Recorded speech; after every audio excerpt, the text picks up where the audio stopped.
What's up folks, it's CrushSG. Yes, I know, it's been a while. How's it going? Maybe I'll do a dedicated catch-up video soon, but I haven't quite decided if I want to fully dive back into content creation just yet, so we'll see. What I do know is Diablo 4 is finally here, and I definitely still have the motivation to share what I learn as I go along. So I guess for now, let's do this one video at a time. Okay, so unless you've been living under a rock, most of you are surely familiar with the established Barbarian meta, but just in case you aren't, let me quickly summarize it for you. Take all three shouts, Wrath of the Berserker, Unbridled Rage, insert your core skill of choice, insert your weapon of choice, and have 2 to 3 mandatory uniques. And that's about it for the meta in a nutshell. Now does it work? Yes, very well. It's the meta for a reason. So why did I go a different route for my Barbarian? Well, simply put, I tend to find meta builds boring in general in most games, and I also wanted to go into this first character as blind as possible. You know, just organically creating a build as I went along, picking what made sense, picking what was interesting. But admittedly, it was hard to avoid the initial madness with how broken Barbarians were, especially Whirlwind builds were at launch. Anyway, I still went in and winged it for 100 levels, and I'm happy to report that there is in fact a different way to run Whirlwind, or Hota for that matter, and thus I bring you my Walking Arsenal Whirlwind Barbarian build guide. Okay, quick overview. Walking Arsenal is one of the 4 key passives accessible to the Barbarian. It gives you a damage buff each time you hit with one of your 3 weapon types, which are dual wield, 2-hand slashing, and 2-hand bludgeoning. Each time you hit with one of the weapon types, you gain a 10% damage buff for 6 seconds, totaling in 30% bonus damage after landing 3 hits from 3 different weapon types.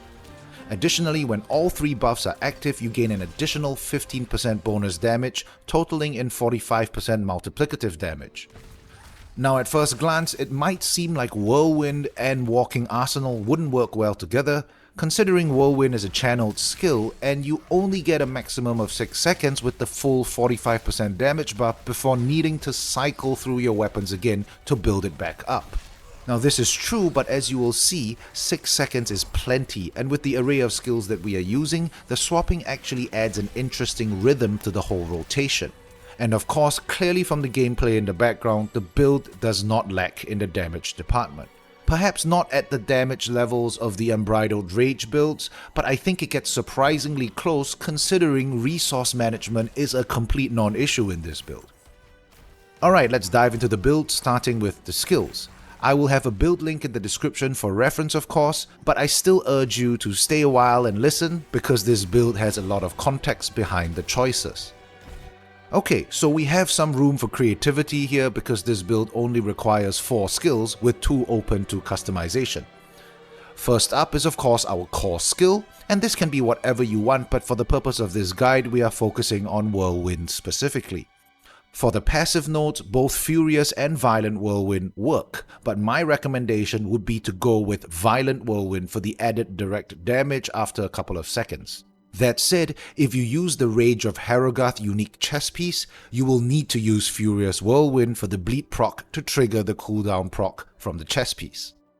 Up next we have our generator, and we have 3 options here: Bash, Flay, and Lunging Strike.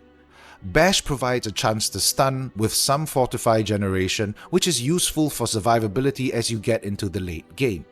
The downside is Bash requires a bludgeoning weapon, so this prevents you from using your 2-handed mace on Whirlwind if you wanted to do so. Now Flay is great because it gives you a 10% chance to proc vulnerable on hit, and double that if you use a 2-handed weapon. So if you go with Flay, I would definitely recommend that you assign a 2-handed weapon to it.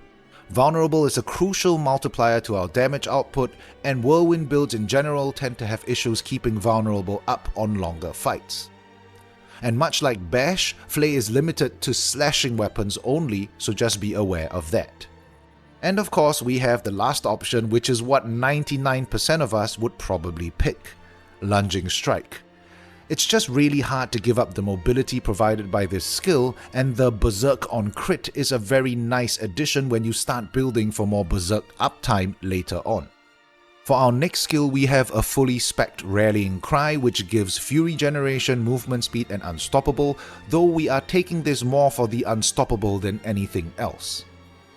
And then similarly we have Iron Skin, which we also mainly take for the Unstoppable that is provided to Iron Skin by the Iron Warrior aspect.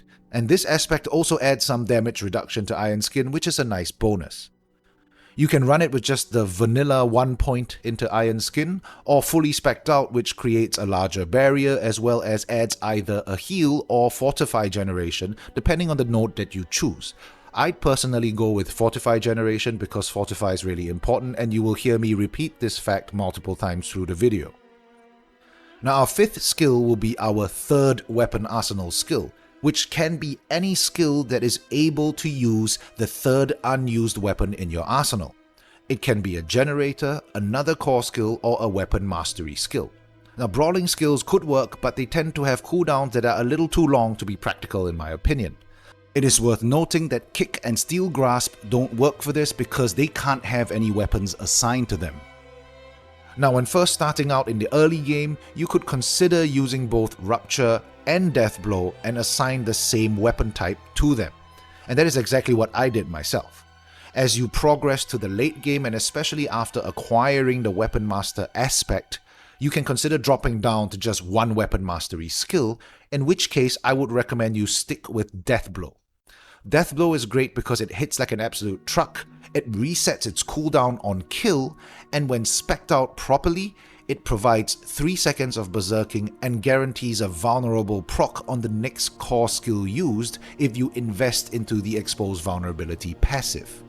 Of course you can stick with using both Rupture and Deathblow, in which case you have your full 6 skill loadout. And there is a good reason to do this as well, because with 2 charges on each skill, you can alternate between the 2 skills and have almost a 100% vulnerable uptime on extended fights. Rupture also provides us with an AoE bleed, which is useful if you use a mace for your Whirlwind. It allows you to keep the X technique up, it frees up an offensive aspect slot which would normally be taken up by Berserk Ripping, so yeah, something to consider. Now if you choose to actually drop down to one mastery skill, here are some options that I would recommend for your 6th and final skill. Warcry provides us with bonus damage, berserking, as well as either even more damage with the last node or Fortify Generation. And then we have Challenging Shout, and that's a nice option as well, and probably what most folks would use when pushing into the upper tier 60s and beyond tier 70.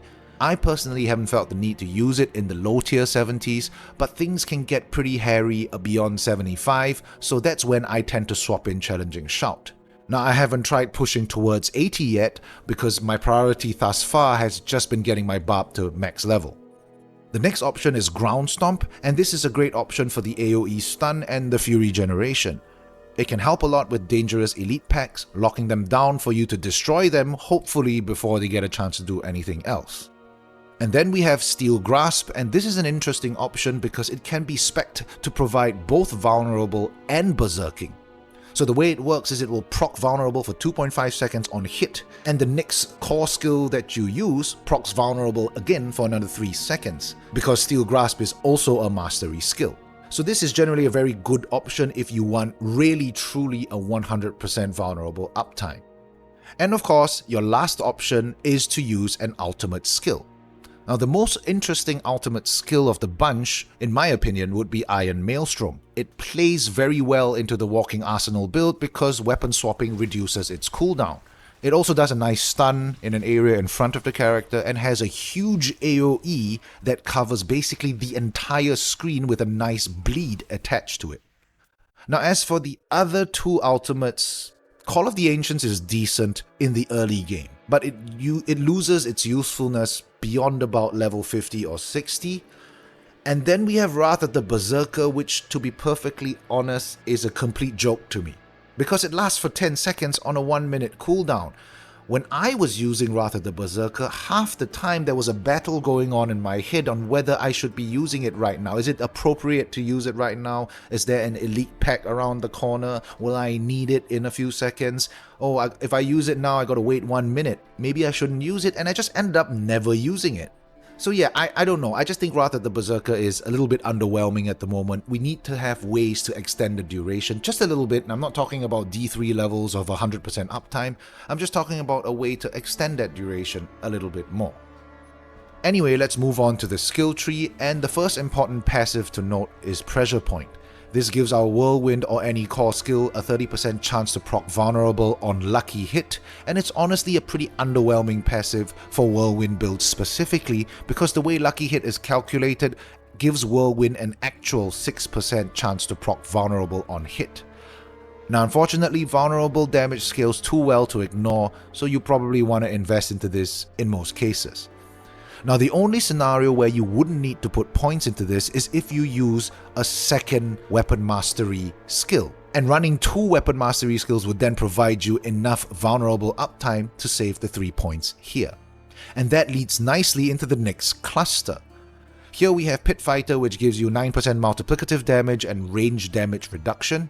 It leads to No Mercy, which gives you more crit, but I only have 1 point in it. And then it leads to Exposed Vulnerability, which is a must-take for this build because we use at least 1 weapon mastery skill at all times. What Exposed Vulnerability does is it makes your next core skill use after using a weapon mastery skill guarantee a vulnerable proc for 3 seconds. Now looking at the mastery skills, I'm just going to list all 3 of them and tell you what to pick, and which 1 or 2 you pick is up to you. For Death Blow, we want to take Warrior's Death Blow for the Berserk buff, and Death Blow is also the 1 mastery skill that is worth maxing out if you want to. As for the other 2 skills, if you run Steel Grasp, you want to take Fighter's Steel Grasp, and if you run Rupture, you want to grab Fighter's Rupture.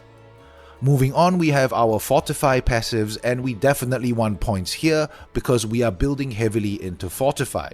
3 points into Thick Skin isn't mandatory because we have other sources of Fortify generation, but maxing out Counter Offensive is a must because it gives us 12% multiplicative damage when we have over 50% Fortify, which is basically 99% of the time except for maybe the first 10 seconds in a dungeon.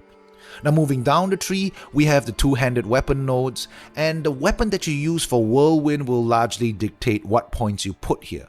If you use a slashing weapon with Whirlwind, you only need points in heavy-handed for the bonus crit damage.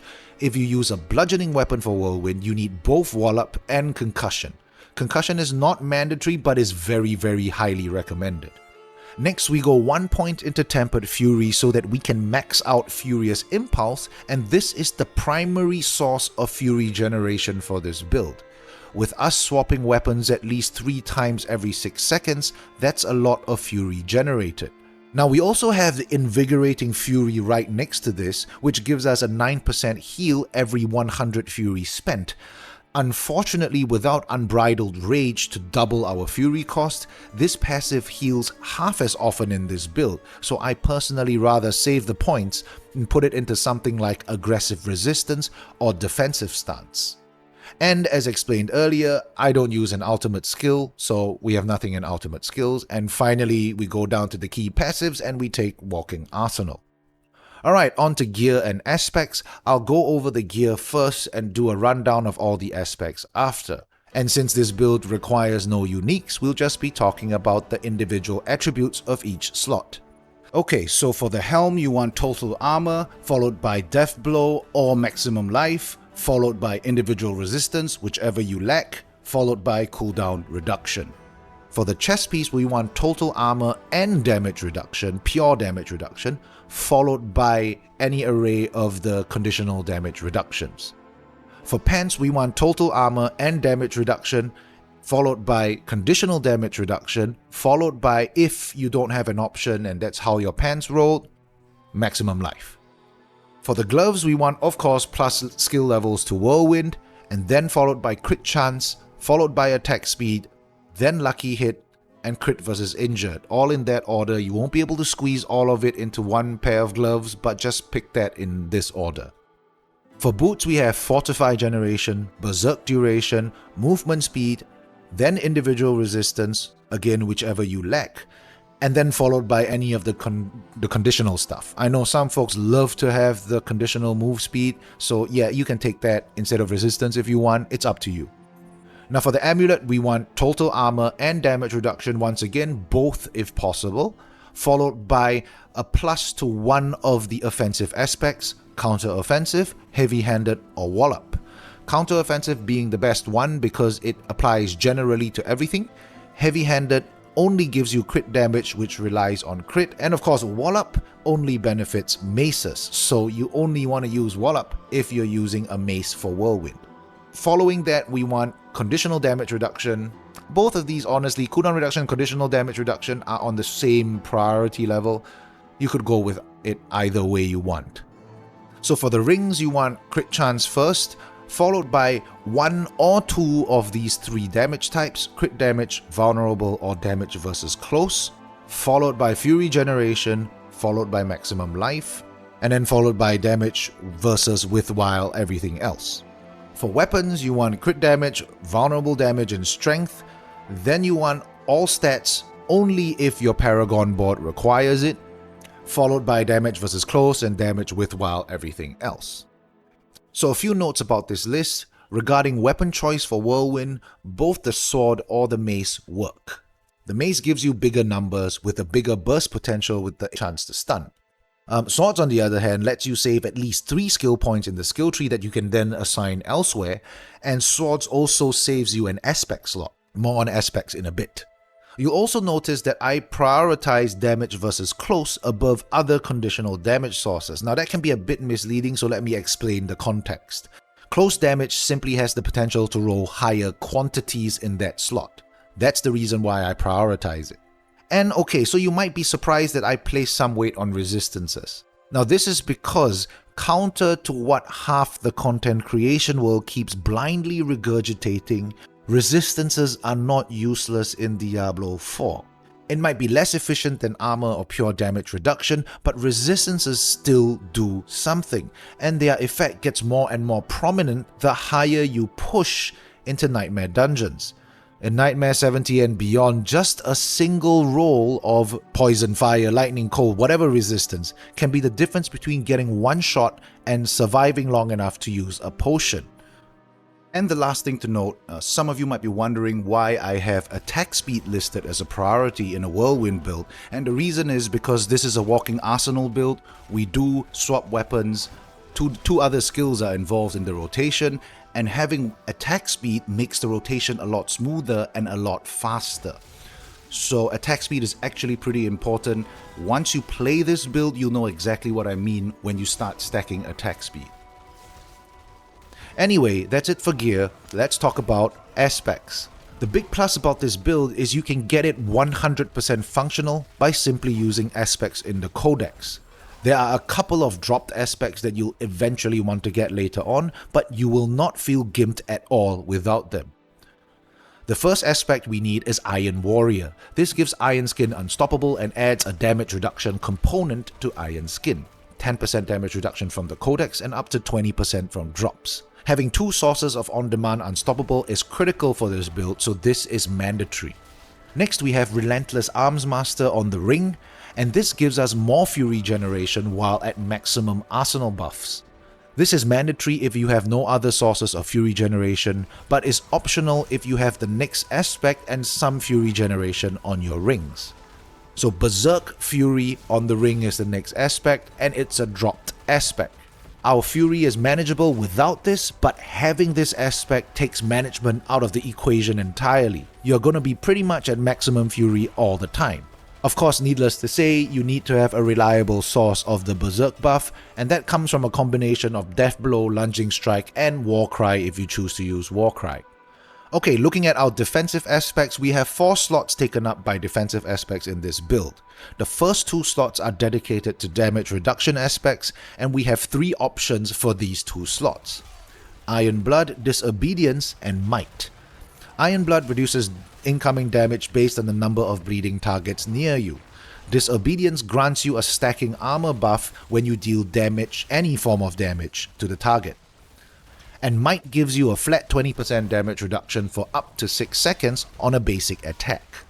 Of the three, Might provides the weakest peak damage reduction, but it also grants the flat 20% instantly, whereas the other two require a short build-up. Iron Blood and Disobedience can also get a DR increase by being put on an amulet slot, whereas Might only gets a duration increase, so it's pointless to put Might on an amulet. Now, all three of these are available in the Codex, but the Codex version of Might is honestly unusable because the duration is just too short, so you'll need a perfect rolled, dropped version of Might if you want it to be usable.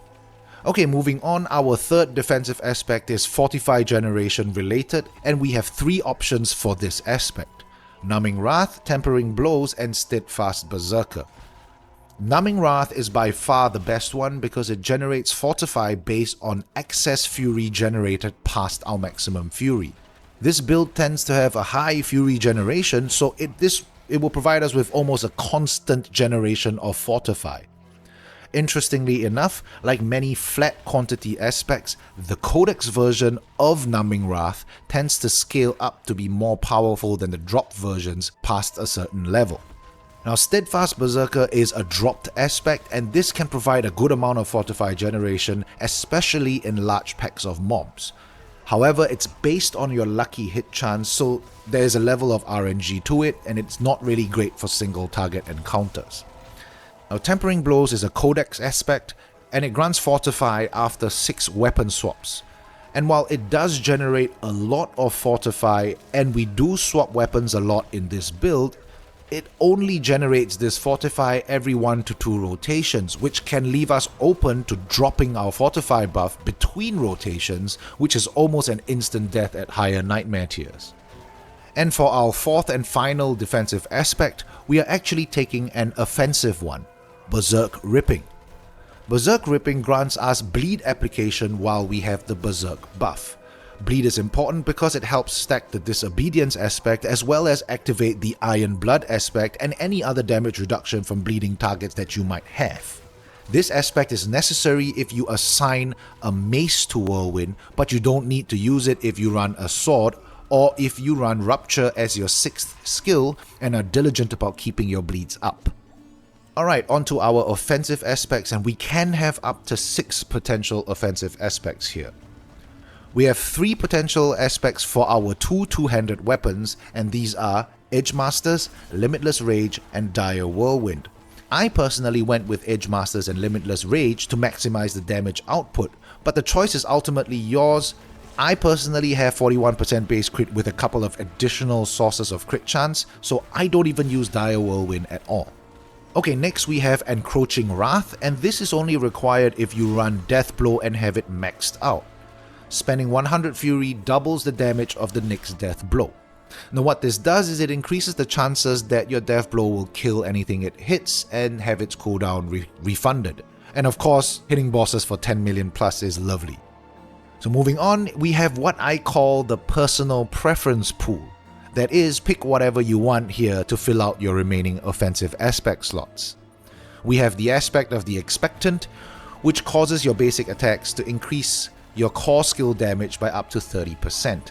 Now, an important note is that the total value of 30% is not the one that increases by slot. It is the stacking value that increases, so it is kind of pointless to be putting this on a two-handed weapon or on an amulet. Next we have Retribution, and this increases your damage dealt to stunned targets significantly and should be considered almost mandatory if you use a hammer or a mace for Whirlwind. This is useless if you use a sword. We also have the aspect of Accelerating, which causes critical strikes from your core skills to increase your attack speed by up to 25% for 5 seconds. Now, as I explained earlier, attack speed is important, and having this much attack speed really increases the smoothness and the responsiveness of the rotation. And lastly, we have Dust Devils, not to be confused with the far less useful Devilish aspect. Dust Devils is a surprisingly good aspect because the damage dealt by the Dust Devils seems to scale with all our offensive attributes, including crit and vulnerable. I have had a 1000 base damage Dust Devil tick for over 150k, and multiple Dust Devils can absolutely decimate a large pack of mobs very quickly. Okay, that's it for the offensive aspects. Next we have the utility aspects, and there are only two. These will occupy the boots and the glove slots if you use them. As mentioned earlier in the skill section, the Weapons Master aspect is mandatory if you use Deathblow by itself. It gives all mastery skills an extra charge and adds a significant chance to stun on hit, which also means if you do run Rupture, Rupture has a chance to stun in an area of effect. The second aspect is Relentless Berserker, and this is more like half quality of life and half offensive. All it does is it helps you maintain Berserk uptime. It's extremely useful but also optional in my opinion, because we tend to have more than enough sources of Berserk. Okay, that's it for aspects. Let's go over the Paragon board, and the general logic of my Paragon board is to have 6 glyphs and as many defensive buffs as possible. Defensive stats are paramount to this build because we don't run a 100% challenging shout like the meta build does. Okay, starting from the beginning, I made my way up the defensive side on the left straight to the glyph node, and I have the territorial glyph here. Now, this glyph gives damage to close targets and damage reduction from close targets. It requires dexterity, so I took all the dexterity nodes. Now, important to note is that this board has the potential for 70 strength in the radius of the glyph. So if you run a glyph like Aya, this is where you want to put it to maximize the bonus. Now onto the second board, and I chose the Warbringer board. This board has a decent 49 dexterity in radius of the glyph, so I have the exploit glyph placed in this node. Now crucially, the exploit glyph is an important source of vulnerable in addition to the exposed vulnerability passive. It gives us an instant vulnerable proc on the opener and once again every 20 seconds. So yeah, definitely considered a mandatory glyph for all Barbarian builds. Okay, from here we work our way up to the Warbringer node itself, taking these two nodes along the way because they were convenient. Warbringer helps a ton with Fortify generation, and it's considered mandatory if you build the way I do. And from here we exit to the right to the third board, and I chose the Decimator board. This board is the vulnerable damage board, and I went straight to the glyph, and I have the Might glyph in this slot to provide bonuses from all the other vulnerable damage nodes in the area. And an 8% multiplicative damage with two-handers is of course very nice. From here we continue to the right, ignoring the legendary node because I use a hammer for Whirlwind and that node is slashing weapons only, and frankly 8%, even if I was using a sword I wouldn't take this node. 8% on lucky hit is hilariously small. Anyway, we take the nearby vulnerable nodes before exiting to the right. Now the fourth board is the Flawless Technique board, and again we don't take the legendary node on this board.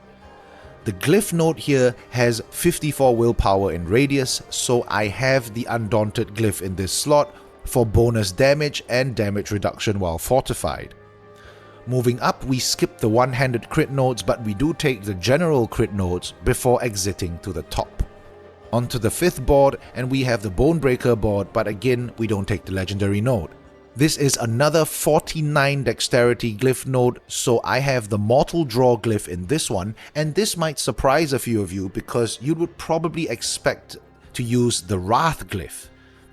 However, because this is a walking arsenal build and I have heavy-handed on my amulet, I already have a ridiculous amount of critical hit damage. So mathematically, the 162% damage with swap weapons actually gives me significantly more damage than the 70 or so crit damage that comes from the Wrath glyph. Now of course, additionally we have the secondary bonus from the Mortal Draw glyph that not only increases the chance for the next skill to crit, but as far as I can tell, it actually snapshots this effect for the entire duration of the next Whirlwind as long as you keep channeling. Okay, moving on, we go up to the defensive fortify nodes here, taking the offensive ones along the way, and then we exit to the left for our final board, which is the Weapons Master board. Here we make a beeline for the glyph node, taking the Hunter Killer node on the way for a nice chunky bonus to elite damage and some mobility. This particular glyph slot is not terribly important because all I'm interested in here is reaching the base requirement of 25 willpower for the Disembowel glyph. The only reason I chose this board is because out of the remaining boards, Hunter Killer was the best node that was in the vicinity of the glyph. Alright, and that's the Paragon board, folks. Let's talk quickly about the rotation because it might be jarring for those who aren't used to doing anything other than right-click for Whirlwind. The rotation is pretty simple. Spam Lunging Strike to position yourself to get to the target, and then hit Death Blow, and then Whirlwind for 5 seconds, rinse and repeat. Now, target priority is relatively important with this build because Death Blow resets the cooldown on kill. So you want to use Lunging Strike to kind of move yourself to the nearest non-elite mob and kill it with Death Blow before whirlwinding through the pack. Now, occasionally you might get unlucky and use both Death Blow charges without getting a kill. In those scenarios, just skip Death Blow in the rotation, just Lunging Strike straight to Whirlwind. Within about 5 seconds, you'll get Death Blow back again. Alright, last thing before we wrap things up, here's my pros and cons list for this build. Starting with the pros, the build is easy to get going because it doesn't require any uniques or dropped aspects. Next, Walking Arsenal provides a very engaging playstyle. You feel like you're actually playing your Barbarian rather than holding down right click and just spamming 1, 2, 3. The build is also highly customizable with skill choices and Paragon board choices, and it doesn't have Fury management issues that require a ridiculous amount of resource management. This build also has 2 on-demand sources of Unstoppable, but this is a double-edged sword. It's both a pro and a con. I'll explain more later. And it has better single target and sustained damage potential than almost any other Whirlwind build because it has more vulnerable uptime than most other Whirlwind builds. So the last pro is that this build is tanky enough and does enough damage that it allowed me to grind mid to high tier 60s with relative ease while leveling from 80 to about 85 to 100. That was basically all I was doing. Hell Tides followed by T65s. Now moving on to the cons, and the first one is that this build has more buttons to press. Yes, this is a con for some players. This build is also not a copy and paste build. It's not one of those template builds that you can just copy paste. It actually requires you to understand the context behind the build or it will feel really bad and clunky to use. So do me a favor, folks, if you share this build with anyone, share the video, not the build link. Now next, this build has to use Unstoppable on demand, which, as I said, is a double-edged sword. Using Unstoppable on demand requires reaction time. You are reacting to being CC'd, or you have to use it proactively and know what's coming. A well-optimized meta Whirlwind build has Unstoppable up by default almost all the time. That's the difference. Alright, the next con is that this build does less damage than the meta. It comes close, but again, Unbridled Rage gives more damage. And likewise, this build also has less sustained durability than the meta build, and while you can attain more peak durability if you use Challenging Shout, it's not going to be up all the time like it is in the meta build. Alright, and lastly, this build will likely not be able to push as high as the meta version can. At least with my Barb, I start to struggle in the mid to high 70s, and while I have not tried pushing 80 yet, because I've been focused on getting to level 100, I'm pretty sure I'll have problems at level 80 and beyond. So if your goal is to push to tier 100, you probably should look elsewhere. Perhaps consider one of the meta Hammer of the Ancient builds. I hear that one clears hundreds pretty reliably. And that's it for my Walking Arsenal Whirlwind guide, folks. Hope it was interesting and helpful. Thumbs up if you liked it, down if you didn't. I won't ask for a sub just yet because I'm still considering if I want to jump back into content creation, but feel free to do so if you want to find out as soon as I figure it out. Take care for now. I'll catch you in a bit.